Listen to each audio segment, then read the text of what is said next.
Magandang umaga po sa bawat isa sa inyo. Welcome back to our 365 Daily Devotions. Hello po sa inyo, Sister Tech. Gusto ko lang kayong batiin. I hope nasa mabuti kayong kalagayan. At salamat po sa inyong pagsubaybay dito sa ating channel. Now, tuloy po natin yung ating talakayan patungkol po sa promises of God's provision. Ang Diyos po natin ay saganang magkaloob ng lahat ng ating pangailangan. At mapapagkatiwalaan po natin ang Diyos sapagkat ang Diyos ay hindi nagpapabaya sa kanyang mga anak. Now, tandaan po natin na ang Diyos may mga pangako, no?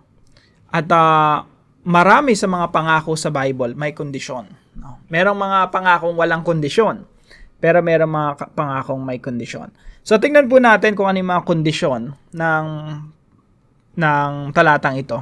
Sabi po rito, ito po yung talata na pag-aaralan natin, no? Psalm 23 verse 1. The Lord is my shepherd, I shall not want. Si Yahweh ang aking pastol, hindi ako magkukulang. Now, napakaganda po itong talatang ito kasi si Yahweh naman talaga yung ating pastol ng ating buhay. At kung siya ang pastol ng ating buhay, siya po ang nagbibigay ng lahat ng ating pangailangan. Kaya po dito po sa teaching po natin, meron tayong the roles of the shepherd. Yung Diyos, si Yahweh, siya yung shepherd natin at meron siyang roles sa buhay natin. Meron siyang ginagampanan sa buhay natin. Ito po yung pinakauna. The shepherd provides for the sheep. Dahil siya yung pastol ng ating buhay, siya rin ang nagkakaloob ng lahat ng ating pangailangan.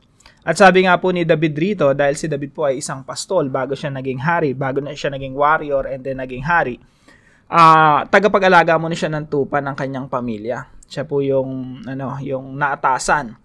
Yung mga kapatid niya, mga warrior. Doon siya nag-aalaga siya ng tupa. So, inahinlan tulad niya yung Diyos sa isang shepherd. Sabi niya, Yahweh, ikaw ang aking pastol. Kung paanong ako ay nagpapastol sa literal kong mga tupa, dinadala ko sila sa, tahimik na lugar, maberdeng lugar, marami silang kakainin doon, sa tahimik na batisan, nakakainom sila ng maayos, ng walang pangamba. Kung paano ako nagiging shepherd sa mga tupa ko, Lord, ikaw din po. Ikaw yung shepherd ng buhay ko at ako yung iyong tupa. Kung ako nagpro-provide sa mga tupa ko, Lord, kayo din po ang nagpro-provide sa akin. So sabi niya, si Yahweh ang aking pastol. Dahil si Yahweh ang pastol ng buhay ko, hindi ako magkukulang. So that's the first role of the shepherd. The shepherd provides for the sheep. Mga kapatid, ito po ay isang imagery. Pag sinabi nating pastol, may imagine agad natin ano ginagawa ng pastol eh. So kung si Yahweh ang pastol ng buhay natin, alam agad natin yung role ng Diyos sa atin.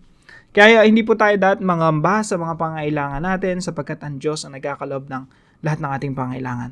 Kinakailangan lang natin magtiwala sa Diyos na siyang nagpro-provide sa lahat ng ating pangailangan. Now, pangalawang role po, the shepherd guides the sheep. Tingnan po natin mga susunod na mga talata. Sabi dito, He makes me lie down in green pastures. He leads me beside still waters. He restores my soul. Sa Tagalog po, pinapahimlay niya ako sa luntiang pastulan. Alam niyo po, kung ikaw isang tupa, nandun ka sa desyerto, nakakalungkot, no? Ikaw pa yung maghahagilap ng kakainin mo. Pero dahil yung Diyos natin, sabi ni David, He is our shepherd, dadali niya tayo sa luntiang pastulan, yung berdeng-berdeng pastulan. Ang shepherd, concern yan sa'yo, kailanman di kanyan dadalin sa lugar na mangangayayat ka kasi wala kang makain. Ang plano ng shepherd, laging maganda para sa tupa. At sabi nga rito ni David, pinahihimlay niya ako sa luntiang pastulan, napakaganda para sa tupa, na berdeng-berde ang iyong paligid. Inaakay niya sa tahimik na batisan. Imbis na dahiling ka ng Diyos sa yung tubig ay talagang rumaragasa. Alam niyo yung tupa, mabilis malunod yan kasi lalo na balbon yan eh. Pag kinapitan ng tubig yan, basta-basta na lang nalulunod. Takot sila sa tubig. So inaakay niya sa tahimik na batisan para pag uminom nga naman talagang kampanteng-kampante. Pinapanumbalik ang aking kalakasan. So sa atin po, yung shepherd po natin, He guides us. Siya po yung nagbibigay sa atin ng direksyon na kailangan lamang po nating sundin. Kailangan natin pagtiwalaan na yung plano ng shepherd sa atin, yung direksyon, yung guidance ng shepherd sa atin, sa isang lugar na pinakamainam sa atin. Na wag lang nating isipin, pag nandun tayo sa mga mabatuhan, Nagjo-journey tayo, naglalakbay tayo kasama yung shepherd kung ano yung pinagdadaanan natin. Minsan nagre-reklamo tayo. Mga kapatid, yung dulo po ng plano ng Diyos, laging maganda. Kung yung pinagdadalan sa atin ng Diyos, laging mainam. Kaya along the way, kung bumpy, we're going through bumpy roads, hindi po tayo dapat magreklamo sa Diyos. Kasi yung Diyos po, bilang shepherd, wala siyang planong masama sa atin. Wala siyang planong ikakasama natin. Ang plano ng Diyos, mabuti at maganda para sa atin bilang kanyang mga tupa. So the shepherd guides the sheep. Kailangan lang po nating sumunod sa direksyon ng ating shepherd. Pangatlo po, the shepherd protects the sheep. Yung shepherd po natin, protektahan yung kanyang mga tupa. So sabi ni David, Lord, ikaw yung shepherd ko. Hindi ako mangangailangan. Direction, meron ka nun para sa akin. Kailangan ko lang sumunod. Sabi niya, even along the way, even though I walk through the valley of the shadow of death, I will fear no evil. So, alam ni David na may magandang direksyon yung Diyos sa kanya, katulad ng luntiang pastulan. Yung pastol, alam niya na mayroong magandang plano sa kanya. Pero hindi sinabi rito na hindi dadaan sa libis ng kamatayan. Kaya sabi rito, basahin po natin, no? At pinapatnubayan niya sa tamang daan, upang aking parangalan ang kanyang pangalan. Dumaan man ako sa madilim na libis ng kamatayan, wala akong katatakutan, pagkat ikay aking kaagapay. Ang tungkod mo at pamalo, aking gabay at sanggalang. So isipin niyo mabuti, no? Yung shepherd nagpro-provide, siya rin yung nagga-guide, nagbibigay ng direction, siya rin yung nagbibigay ng protection.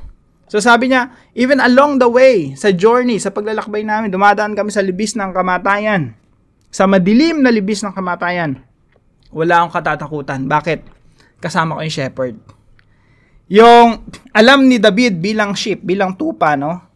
Na pag merong panganib, yung lalaban, yung shepherd.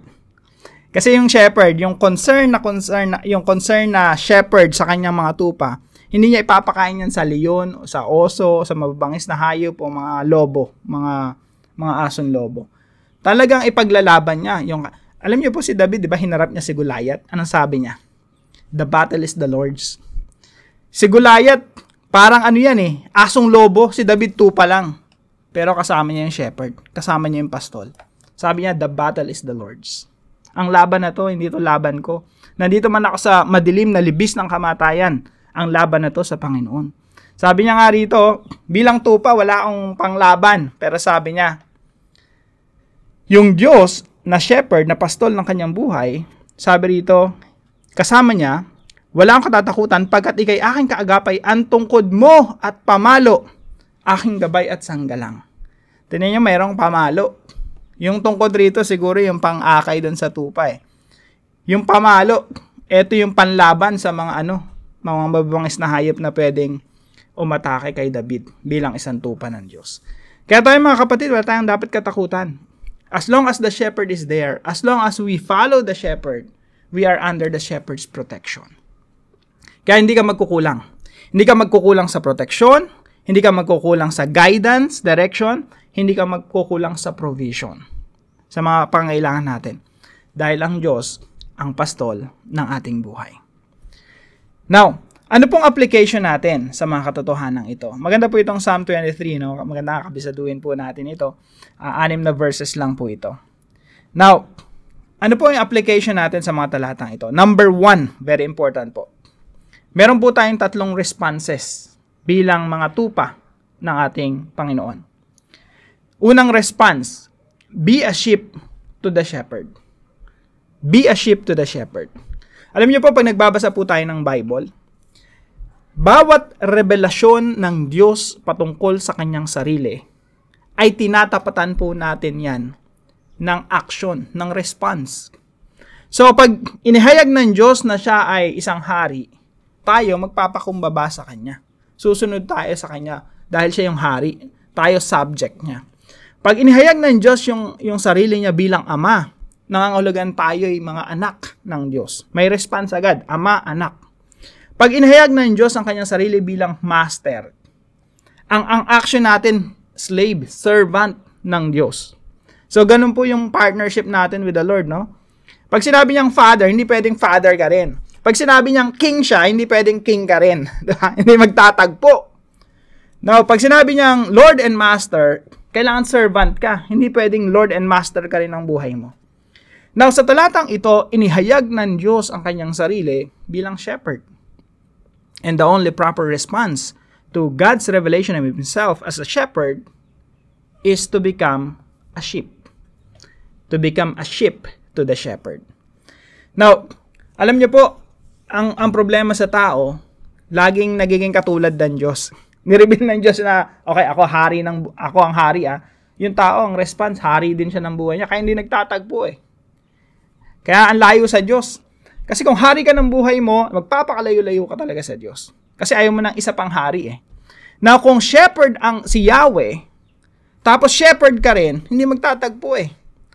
May dalawa kayong direction sa buhay, may direction sa Lord, may direction ka rin. May gusto kang puntahan, may gusto rin puntahan si Lord na iba sa plano mo.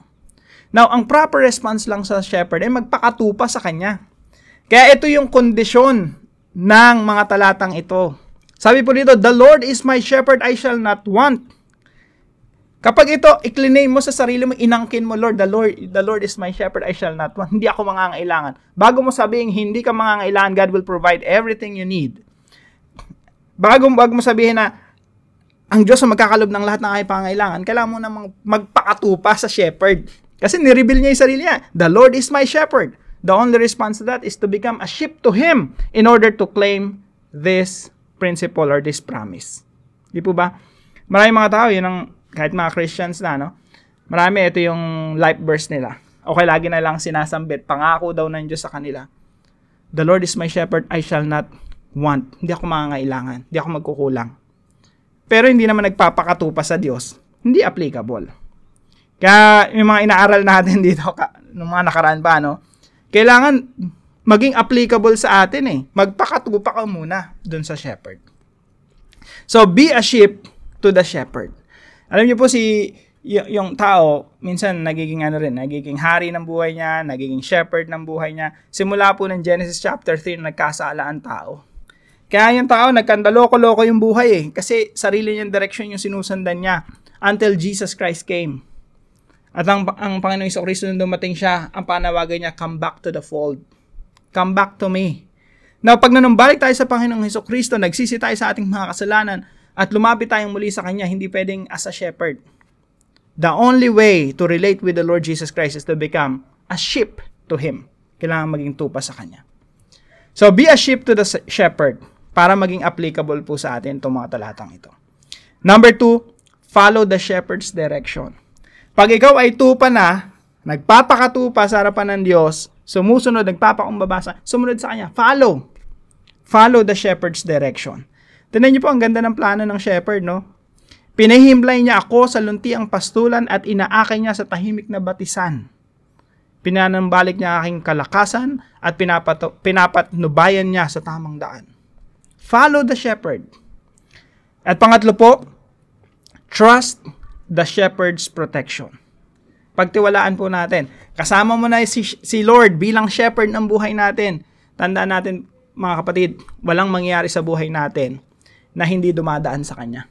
Kung may nangyaring masama sa atin, under His sovereign, kumbaga, nangyari yon, bigyan ng permission ng Diyos, hindi po yan, ultimately, hindi po yun makakasama sa atin. Or, ultimately, hindi po doon nagtatapos yung istorya ng buhay natin. Parang kay Job lang, parang kay Joseph lang, dumaan sa, tinapon sa balon, dinala sa Ehipto, naging alipin sa Ehipto, but ultimately, napakaganda pala ng plano ng Diyos sa kanya. Itataas siya. Magiging pangalawa sa pinakamataas na posisyon sa Ehipto at gagamitin siya ng Diyos ay kaliligtas ng marami. So may magandang plano ang Diyos eh. We just have to follow the shepherd and we just have to trust the shepherd's protection. Along the way, dumadaan man tayo sa madilim na libis ng kamatayan, meron tayong shepherd na pro-protekta po sa atin. Now, tatlong responses po yan. Be a sheep to the shepherd, follow the shepherd's direction, trust the shepherd's protection. Now, para naman po sa ating discussion, why is it important to become sheep to the shepherd? Pag-usapan po natin yan sa ating mga discussion groups. Bakit importante na magpakatupa sa ating pastol, ang ating Diyos. Para po sa ating panalangin, Lord, you are my shepherd and I am your sheep. Forgive me whenever I fail to acknowledge that you are the leader and master of my life. I'm sorry when I disobey your direction. I believe that you care about my needs. I shall lack no good thing as long as you are my shepherd. Please enable me to trust and obey you, the shepherd of my life. In Jesus' name, amen and amen. Kung meron po kayong natutunan sa devotion natin na ito, ipaalam nyo lang po sa comment section right below this video. And please don't forget to share this devotion to your family and friends. Pagpalain po kayo ng ating Panginoon. See you po tomorrow 5 a.m. dito sa ating Daily Devotion.